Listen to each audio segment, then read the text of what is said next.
The early days of VR were bizarre, experimental, and forgotten. Before I talk about the games themselves, I want to talk about the two main reasons so many of these old virtual reality tech demos are lost media. There were 5 main websites VR tech demos were hosted on: EnterTheRift.fr, WearVR.com, TheRiftArcade.com, RiftEnabled.com, and Share.OculusVR.com.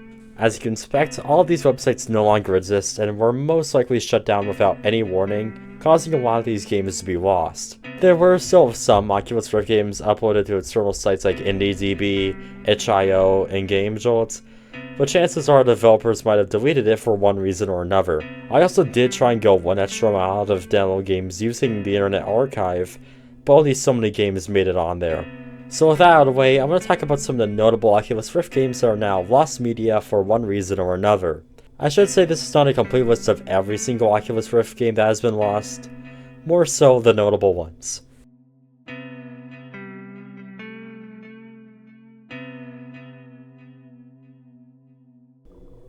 Bleached Eyeballs. This is potentially the most notable Oculus Rift game to be lost, as a lot of it had to do with the hate given towards the developer Trans321. The video was most popularly seen in a Markiplier video sarcastically titled Oculus Rift at its best. The game is known for being one of the worst Oculus Rift horror games, mainly because the game was completely destroyed by puzzles. Ever heard of that one before? The game overused the spinning gear mechanic, and the confusing puzzles contained a bunch of tedious backtracking. There was just too much, and it completely took the horror out of it. Oh, don't tell me I gotta loop back and forth over and over and over. Gosh, shut the fuck up. I do not want to deal with you right now. The game got a bunch of poor reception, and the developer wasn't really accepting criticism, citing how it was his first game and he knew it had flaws. Then after seeing Markiplier's video on it where he criticized the game heavily, he then tried to blame Markiplier. And after even more hate, he took the game off the Oculus forums and GameJolt. The game is now considered lost media, but at the very least, the guy did make somewhat of a comeback. A few months later, the guy released a game called Deep Down in Space, which is not lost media and actually considered one of the better old Oculus Rift horror games. However, I've yet to play it for myself. While it is important to note, while it was a big no with how the developer reacted to criticism, what is even a bigger no is the harassment he got for his first video game project. While it makes no sense to blame Markiplier, it's important to note that in the Distractable episode, the Distractable Tier List, he did refer to this game in passing. While he didn't mention its name, it's pretty clear his description lines up with what exactly happened. Try to make games all the time. Long time ago, I played a game and I just shat on it. Like, this is when I was like in my second year of doing YouTube, because it was bad. And then I realized, because it really, really hurt the developers' feelings. Like, it really did. And I realized how much my words impacted it. And I realized that that was their first attempt at making a game. And if you're going to shit on someone for their... Affected the Asylum. Okay, so this is more of a part of a game than a full game, but just bear with me. One of the more iconic horror games that came to the Oculus Rift was something called Affected the Horror Experience. The first version was made for the DK1 and included 3 horror experiences: Affected the Manor, Affected the Asylum, and Affected the Carnival. The game is basically just a really big haunted house, with tons of disturbing sights and everyone's favorites, jump scares.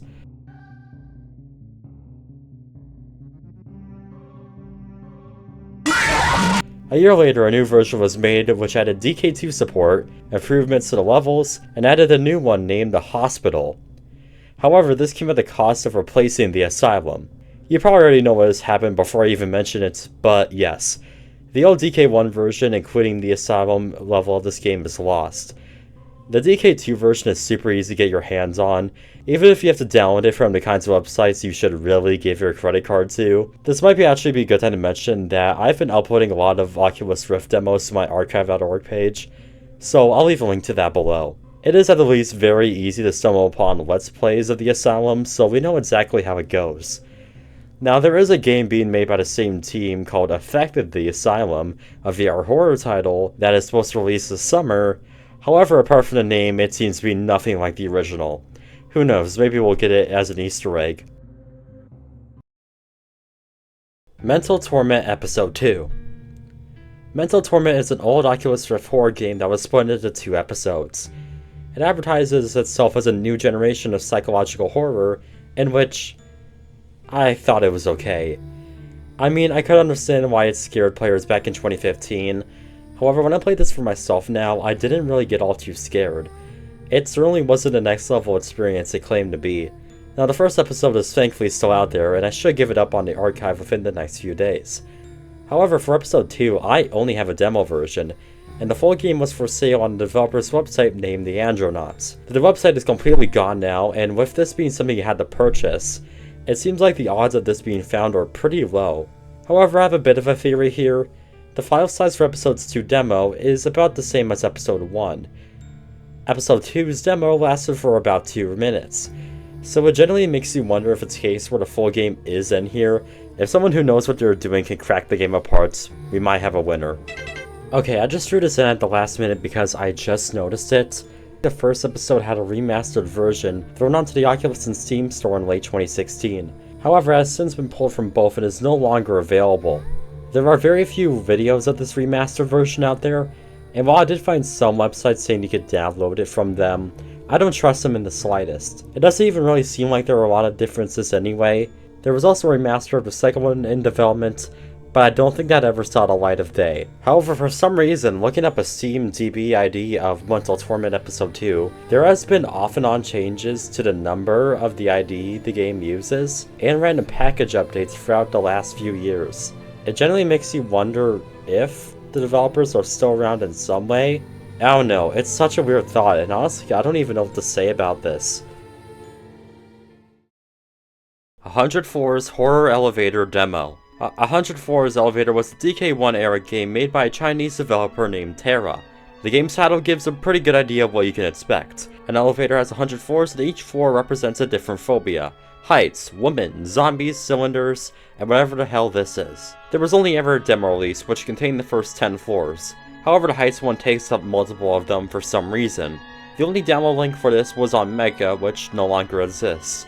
The other link where some people talked about the game had a snapshot in the archive, but it's all in Chinese, so I can't even get close to reading it. I've also seen this game get confused with another Oculus Rift horror title named Elevator Horror. However, this one I have successfully archived after browsing random download sites at 3 AM. Deep Down Dark. Deep Down Dark was another game from the DK1 era. The point of this game was to find the exit of an underground maze, mineshaft area thing. I'm not really sure what you would call this. This is very much like Dread Halls, primarily because there are several entities in this maze that can kill you, and the map is randomized and procedurally generated each time you play. The lighting and atmosphere aren't the best, but it's a random 2013 indie horror game, so oh well. I'm not even sure how this one is supposed to end, but I have a rough idea. At the end of Jacksepticeye's video, he runs into a room with this creature inside of it. After spotting it, you have to run back to the start and not look at a dead end, which he fails to do.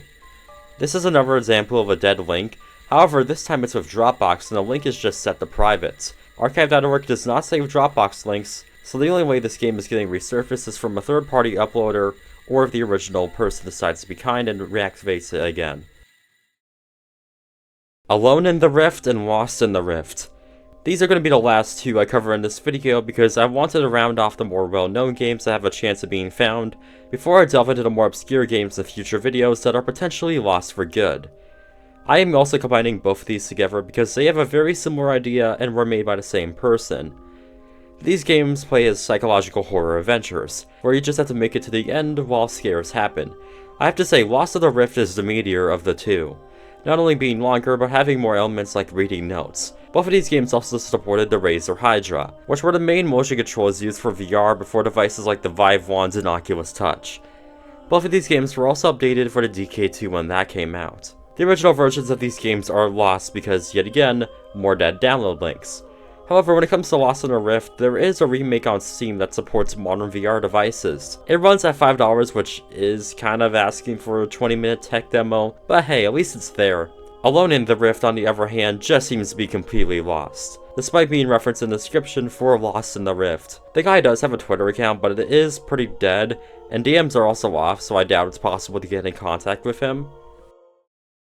If you are someone who has one of the games in this video, I strongly suggest uploading it on your own accord and getting into contact with me about it through Discord or leaving a comment. YouTube most of the time shadow bans comments with links in them, so be careful of how you word them. I definitely see myself returning to this topic in the future, as it is very interesting and gives a chance for lost games to be found. If there was a game that is lost that I didn't mention, please comment about it and I will bring it up in a future video. With that being said, if you did enjoy the video, be sure to leave me with any support you can, and I'll see you in the next one.